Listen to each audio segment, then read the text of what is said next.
Salam sejahtera, terima kasih karena bersama dengan saya di Nazilin Unity Channel. Pelajar jatuh bangunan tingkat 3. Ini jawaban Fadlina Siddiq, Menteri untuk Kementerian Pendidikan Malaysia. Fadlina menjawab mengatakan bahwa KPM sudah memulakan siasatan dalaman. Kita ucapkan tahniah syabas kepada Menteri yang bertindak sangat luar biasa dan tepat.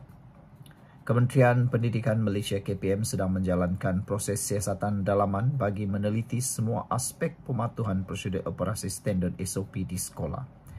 Menteri Pendidikan Fadlina Siddiq berkata, pada masa sama pengetua penolong kanan hal ehwal murid serta semua warden sekolah yang seorang pelajarnya terbabit kemalangan ditempatkan sementara di Jabatan Pendidikan Negeri JPN Selangor sehingga proses siasatan selesai, kata beliau. Saya mengambil perhatian kemalangan yang membabitkan seorang pelajar di sebuah sekolah di Selangor hari ini, kata beliau lagi. Pelajar berkenan sedang mendapatkan rawatan di hospital. Laporan kepada polis sudah dibuat supaya siasatan lanjut dilaksanakan oleh pihak berkuasa, katanya dalam satu kenyataan di Facebook hari ini. Fadlina berkata beliau akan memastikan siasatan dijalankan secara terperinci. Semua aspek berkaitan termasuk dakwaan buli dalam kejadian ini. Kata Fadlina lagi, saya mendoakan supaya anak anda diberikan kesembuhan dan keluarga diberikan kesabaran dalam ujian getir ini, kata beliau lagi. Saudara-saudara sekalian, bercakap tentang perkara buli, kita semua benci buli. Kita tidak mahu lagi perkara seperti ini berulang. Sebelum kita teruskan ulasan ini, jangan lupa tinggalkan komen Anda dengan tanda pagar kami sayang Malaysia, kami benci buli. Tapi sebelum itu, izinkan saya berkongsi dulu kepada Anda semua. Ini terapi imun Transfer Factor for Life, terapi imun yang meningkatkan imun badan kita sehingga 400%. Secara umum dan ringkasnya, apabila imun badan kita lemah, apabila imun badan kita jadi bodoh, kita tidak sembuh daripada semua jenis penyakit. Kita akan menderita. Karena imun badan yang bodoh juga menyerang diri kita sendiri. Tetapi terapi imun ini akan menjadi seperti seorang dokter, seorang guru yang mengajar mendidik imun badan kita menjadi kuat dan bijaksana. Apabila imun badan kita menjadi bijaksana dan kuat, imun badan kita bertindak seperti seorang dokter yang merawat kita daripada dalam. Dia akan menghapuskan, imun badan kita akan menghapuskan semua akar penyakit yang ada dalam tubuh badan kita.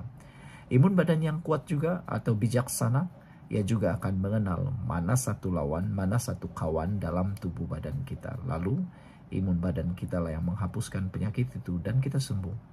Transfer Factor for Life ini, terapi imun ini adalah penemuan paling bersejarah dalam dunia kedokteran abad ini.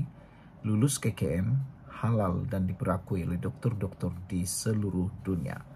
Cepat dapatkannya melalui nomor telepon saya yang tertera. Saudara, mungkin selama ini Anda sudah berdoa bertahun-tahun untuk masalah kesehatan Anda. Mungkin ini adalah jalan yang Tuhan buka untuk Anda selesai daripada masalah kesehatan Anda itu. Oleh sebab itulah, jangan tangguh-tangguh hubungi nomor telepon saya yang tertera. Saudara, kita di Malaysia memang tidak suka buli. Kita benci buli. Kita harus hapuskan buli itu sehabis-habisnya. Sekian dulu untuk kali ini. Jangan lupa tinggalkan komen Anda. Bye-bye. Salam sejahtera. Terima kasih karena bersama dengan saya di Nazilin Unity Channel.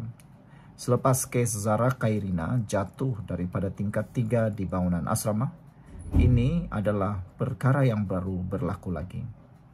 Seorang pelajar juga jatuh dari tingkat 3 asrama. Ada mula menular di media sosial. Kenapa lewat maklumkan keluarga? Persoalan ini, perdebatan ini, ada yang mula mengapi-apikan. Biasalah, para pempengaruh, influencer akan mengambil kesempatan untuk menunggang isu ini untuk sekadar mencari view. Mereka ada yang berani menyebarkan fitnah yang tak benar, perkara yang tidak berasas dan belum lagi disiasat. Jadi ini adalah penerangannya. yaitu, saudara-saudara sekalian, jawaban soalan kenapa lewat maklumkan keluarga ini penjelasan KPM, Kementerian Pendidikan Malaysia. Kementerian Pendidikan Malaysia mempertahankan tindakan pihak pengurusan sebuah sekolah di Sabak Bernam yang mengejarkan seorang pelajarnya ke hospital selepas ditemui terjatuh dari bangunan asrama hari ini sebelum menghubungi waris mangsa. Ketua Pengarah Pendidikan Dr. Muhammad Azam Ahmad menjelaskan bahawa dalam keadaan kecemasan itu, pihak pengurusan sekolah memilih untuk memfokus pada usaha menyelamatkan pelajar tingkatan 3 berkenan terlebih dahulu. Ya, bapanya dimaklumkan selepas pelajar itu dibawa ke hospital. Kita perlu faham bahawa dalam keadaan kecemasan, kita memberikan tumpuan kepada keselamatan pelajar dulu, kata beliau. Saya percaya ini yang diambil oleh guru, dan pada masa itu apabila pelajar sudah sampai ke hospital, barulah kita akan memikirkan perkara lain, katanya lagi. Sebelum kita teruskan ulasan ini, jangan lupa tinggalkan komen Anda dengan tanda pagar Kami Sayang Malaysia. Izinkan saya berkongsi kepada Anda semua, ini terapi imun transfer factor for life. Terapi imun yang meningkatkan daya imun badan kita sehingga 400%. Secara umum dan ringkasnya, apabila imun badan kita bodoh, apabila imun badan kita tidak bertindak lagi dengan kuat, apabila imun badan kita menjadi lemah, kita mudah kena penyakit, tak sembuh daripada penyakit dan penyakit berulang-ulang. Tapi dengan peningkatan daya imun badan, apabila terapi imun ini mendidik, mengajar imun badan kita menjadi bijaksana, kuat dan seimbang, kita jadi sembuh daripada penyakit karena imun badan kita itu bertindak seperti seorang doktor yang melawan dan menghapuskan akar penyakit yang ada dalam tubuh badan kita. Cepat dapatkan produk yang hebat ini melalui nombor telefon saya yang tertera. Produk ini lulus KKM, diperakui oleh dokter-dokter di seluruh dunia dan juga halal. Mungkin ini adalah jawaban kepada doa Anda selama ini. Saudara-saudara sekalian, yang menariknya, kata KPM, mungkin itu yang berlaku. Ya mungkin, satu pihak itu adalah satu kelewatan, tetapi satu pihak pula ia adalah satu kebijaksanaan. Itu fokus utama katanya. Beliau berkata demikian pada sidang media khas di KPM di sini hari ini, susulan kemalangan menimpa seorang pelajar di sebuah sekolah di Selangor awal pagi tadi. Terdahulu media melaporkan pelajar tingkatan 3 dipercayai terjatuh dari tingkat 3 asrama sekolah di Sabak Bernam itu masih tidak sadarkan diri. Remaja berusia 15 tahun itu dilaporkan selesai menjalani pembedahan dan kini berada di unit rawatan rapi ICU Hospital Sungai Buloh. Mengulas lanjut, Muhammad Azam berkata beliau sempat berbual dengan bapa pelajar itu ketika menziarahi mangsa di hospital. Beliau berkata bapa mangsa mengucapkan terima kasih kepadanya selepas dimaklumkan fokus utama ialah untuk menyelamatkan pelajar itu. Malah katanya, tindakan pihak pengurusan sekolah itu juga selari garis panduan sekolah selamat KPM. Kita memang ada satu prosedur. Jam 10 malam semua api lampu sudah ditutup dan tiada lagi aktiviti kecuali jika ada aktiviti dianjurkan oleh pihak sekolah ataupun asrama katanya. Namun, aktiviti itu mesti disertai guru. Maknanya ia bukan aktiviti dilaksanakan murid secara bersendirian. Sekian untuk kali ini. Jangan lupa tinggalkan komen Anda. Bye-bye. Salam sejahtera. Terima kasih kerana bersama dengan saya di Nazilin Unity Channel. Ini pula cadangan dan juga pendapat daripada Wakil Perikatan Nasional yang saya rasa hanya mahu mencari populariti. Biasalah pembangkang ini sudah terbukti Perikatan Nasional. Hari ini dia cakap lain. Esok dia cakap lain. Hari ini dia sokong. Hari esok dia akan bantah. Bukti yang paling mudah ialah dalam RUU URA. Tahun 2020-an dulu, waktu mereka jadi kerajaan, mereka lah yang cadangkan URA itu.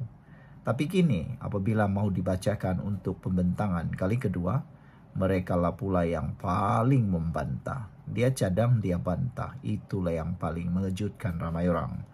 Kali ini pula, seorang pemimpin daripada Perikatan Nasional menggesa hukuman rotan diperkenalkan semula di sekolah. Inilah yang melucukan di tahap dunia, paling dunia lah. Ramai orang yang bersetuju, ramai juga yang tidak bersetuju. Itulah saya kata tadi, dia cadang supaya hukuman rotan diperkenalkan semula di sekolah. Ramai yang setuju, tapi nanti yang kita takut ialah kalau sudah dilaksana, dia pula yang terpaling hero kembali menentang. Dialah pula terpaling hero menentang dan memburuk-burukkan menteri pula. Hari ini dia sokong, dia cadang. Tapi nanti entahlah apa yang akan jadi. Silap-silap hari bulan, dia juga akan tunggang isu itu setunggang-tunggangnya. Jadi banyaklah natijahnya, banyaklah kebaikan, banyak juga keburukan untuk gesaan hukuman rotan diperkenalkan semula ke sekolah ini. Sebenarnya hukuman rotan pada abad ini, pada zaman ini masih boleh dianggap ada keperluan. Tetapi pada zaman abad inilah dengan kanak-kanak, anak-anak yang berbeza zaman dengan Anda semua, hukuman rotan masih boleh diterima atau boleh dicadangkan, tetapi perlu difikirkan sedalam-dalamnya. Kita takut nanti ada yang tunggang pula.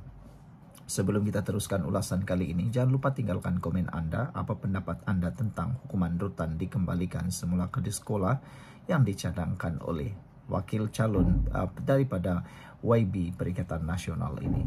Sebelum itu, izinkan saya kongsikan dahulu ini Transovector for Life, terapi imun yang meningkatkan daya imun badan kita sehingga 400%. Secara umum dan ringkasnya, apabila imun badan kita lemah, apabila imun badan kita tidak berfungsi dengan baik, apabila imun badan kita jadi bodoh, kita kena penyakit. Dan penyakit tak sembuh-sembuh daripada dalam badan kita, dan kita selalu kena penyakit. Tapi dengan terapi imun yang mendidik, mengajar, dan menyeimbangkan imun badan kita ini, menjadi seperti seorang guru yang mengajar imun badan kita jadi bijaksana, imun badan kita akan jadi kuat, bijaksana, dan seimbang. Lalu, imun badan itulah yang menghapuskan semua akar penyakit yang ada dalam tubuh badan kita. Lalu, apa jadi? Kita sembuh. Dapatkan produk ini melalui nomor telepon saya yang tertera. Dan ingat, produk ini lulus KKM, diperakui oleh dokter-dokter di seluruh dunia, dan juga halal. Mungkin ini ialah jawaban kepada doa Anda selama ini. Cepat dapatkannya melalui nomor telepon saya yang tertera. Ahli Parlimen Hulu Terengganu, Rosul Wahid mencadangkan agar hukuman rotan dikembalikan semula ke sekolah. Beliau mencadangkan supaya hukuman rotan kepada pelajar-pelajar yang tak berdisiplin akan diperkenalkan semula. Masa kita sekolah dulu, rotan diadakan di sekolah, tapi hari ini nampaknya pihak kementerian lebih mengutamakan ibu bapa, katanya lagi. Ini yang aku kata tadi. Sekarang dia kata mengutamakan ibu bapa. Sekarang nanti pula bila rotan dibuat, dia akan tolong juga. Dia jadi terhirola pula. Nah itulah silap-silap hari bulan, itulah yang akan berlaku. Menurut Rasul lagi, hanya apabila ibu bapa membuat aduan barulah kementerian akan bertindak. Dia berkata demikian ketika membahaskan cadangan berkaitan isu buli oleh jawatan kuasa pilihan khas Parlimen, wanita, kanak-kanak, dan pembangunan. Perbincangan mengenai buli semakin hangat berikutan kematian tragis Zara Khairina. Sebelum kita teruskan ulasan ini, jangan lupa tinggalkan komen Anda, tekan butang subscribe, dan kita jumpa lagi. Bye-bye.